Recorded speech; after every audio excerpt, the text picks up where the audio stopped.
तो फाइनली दोस्तों अभी हमारे पास एक फोन आया है सैमसंग का, और ये है सैमसंग का A03 कोर मॉडल। और इसके अंदर प्रॉब्लम ये है कि ये इस तरीके से सैमसंग लिख के बार बार बंद चालू हो रहा है। पहले इसमें कुछ रिकवरी में जा रहा था और एरर आ रहा था, तो हमने इसको मतलब चार्ज खत्म हो गया अपने आप, फिर चार्ज चालू हुआ तो फिर ये बंद चालू हो रहा था। तब इसको हम फ्लेश करेंगे। तो सैमसंग का A03 कोर है, इसको अगर रिकवरी में ले जाना है तो आपको करना क्या है, फोन अगर चालू है मान लीजिए रिकवरी में ले जाना होता है तो इसको हमको वॉल्यूम अप और पावर बटन एक साथ दबा के रखते हैं तो रिकवरी में जाता है। लेकिन इसको हमको डाउनलोड मोड में ले जाना है तो उसके लिए हमको वॉल्यूम डाउन और पावर बटन एक साथ दबाना है। बाकी के सैमसंग के जितने भी फोन है उसमें वॉल्यूम अप एंड डाउन दबा के केबल लगा देते हैं तो वो चला जाता है डाउनलोड में, लेकिन इसको हमको दोनों एक साथ दबाना है। तो एक साथ जब दबाएंगे, मैं यहाँ से केबल निकाल के फिर वापस लगाता हूँ, थोड़ी देर ऐसे दबा के रखेंगे तो आप देखेंगे तो ये अभी जाएगा डाउनलोड मोड में।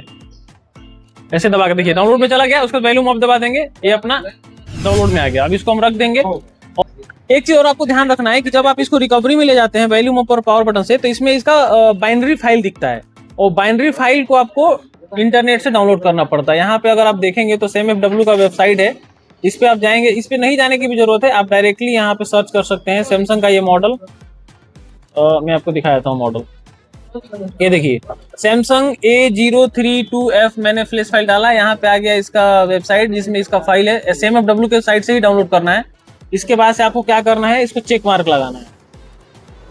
और जब आप रिकवरी में जाते हैं तो वहां भी ये फाइल ऐसे ही दिखता है। यहाँ से हम अपना कंट्री सेलेक्ट कर लेंगे, इंडिया।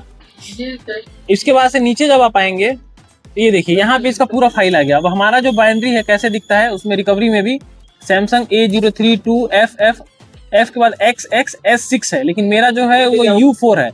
तो यहाँ पे आप देखेंगे तो A032F XXU4, तो U4 वाला हमको ये डाउनलोड करना है क्योंकि मेरा U4 है। तो ये वाला डाउनलोड करूंगा और इसको मैंने पहले से डाउनलोड कर रखा है, तो आपको डाउनलोड करने की जरूरत नहीं है। यहीं पे आप क्लिक कर लेंगे तो ये डाउनलोड हो जाएगा। तो हमारा फोन अभी डाउनलोड मोड में है, केबल कनेक्टेड है। आपको यहीं से आपको ओडिन भी मिल जाएगा। ओडिन डाउनलोड करने के लिए देखिए अदर टूल है, यहाँ से आप इसका SameF टूल भी डाउनलोड कर सकते हैं जिससे FRP करते हैं, सैमसंग का डिटेल लेते हैं। चेक MI भी डाउनलोड कर सकते हैं और यहाँ पे आप ओडिन भी डाउनलोड कर सकते हैं। तो ओडिन डाउनलोड करेंगे, ओडिन जब आप क्लिक करेंगे, सपोज करिए आपको ओडिन डाउनलोड करना है, जैसे मैं ओडिन पे क्लिक करा तो कई लोगों को क्या कंफ्यूजन होगा, यहाँ पे ओडिन आएगा कहाँ, यहाँ नीचे आएंगे आप तो ये देखिए ये रहा आपका ओडिन। यहाँ पे आप इसको डाउनलोड कर सकते हैं यहाँ से, दोनों में से कोई भी वर्जन। तो मैं सब कुछ डाउनलोड करके रखा हूँ, फ्लैश फाइल वगैरह, ताकि समय कम लगे। यहाँ पे देखिए मैं आ गया डाउनलोड पे। डाउनलोड पे आने के बाद ये देखिए SameF का ये हमने इसको एक्सट्रैक्ट भी कर लिया है और यहाँ पे आपका ओडिन भी एक्सट्रैक्ट है। तो मैं यहाँ पे ओडिन को डायरेक्ट ओपन करूँगा, फिर यहाँ से ओपन करूँगा, फिर यहाँ पे एग्जीक्यूट करूँगा। एक चीज़ ध्यान रखना है, जो मैंने मॉडल बताने का तरीका बताया है, कभी भी बाइनरी आपका डाउनग्रेड अपग्रेड नहीं होता है, बाइनरी सेम रहता है।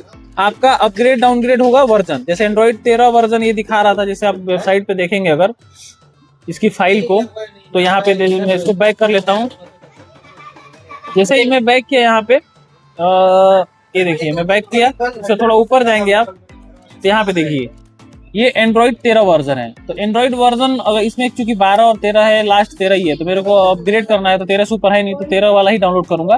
तो ये जो आपका XX के बाद जो U4 आ रहा है, ये वाला बाइनरी नंबर है इसका, जो कि डाउनग्रेड अपग्रेड नहीं, अपग्रेड हो जाएगा डाउनग्रेड नहीं होगा। तो इसको आप वही रखिए, सेम वाला ही डाउनलोड करेंगे तो ज्यादा बेटर रहेगा।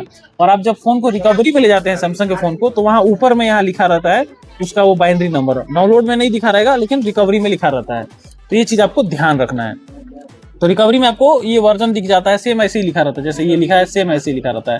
तो आपको मिलाना कितना है, ये मॉडल मिलाना है XX के बाद ये बाइनरी मिलाना है, बस इतना मिला लेंगे काम हो जाता है।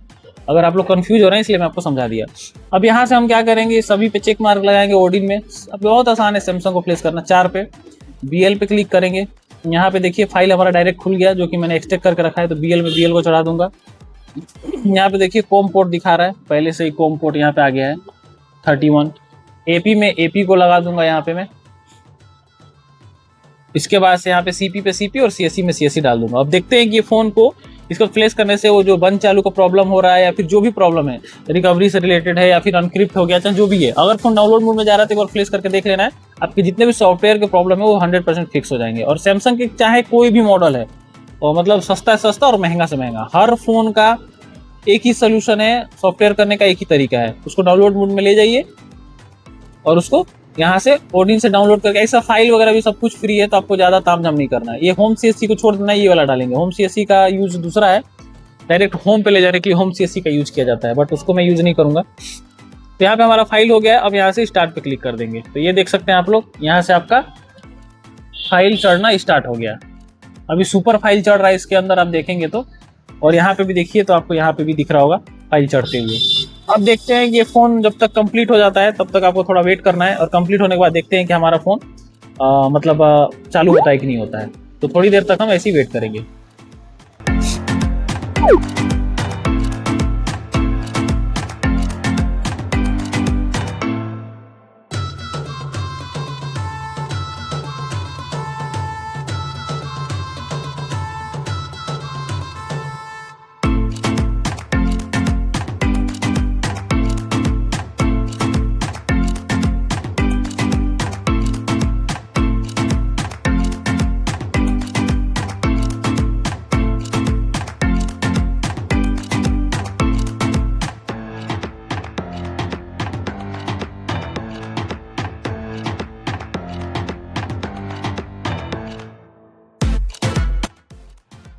तो यहाँ पे देखेंगे आप लोग तो ये हो चुका है पास, और शायद ये फोन खुल भी जाएगा मेरे हिसाब से, क्योंकि अभी तो ये इस वाले ऑप्शन में आ चुका है जो कि पहले नहीं आ रहा था। तो अब देखते हैं फोन चालू होता है कि नहीं, क्योंकि ये फोन फ्लैश हुआ है तो थोड़ा समय लेगा ऑन होने में। देखते हैं कि ऑन होता है कि नहीं पूरा।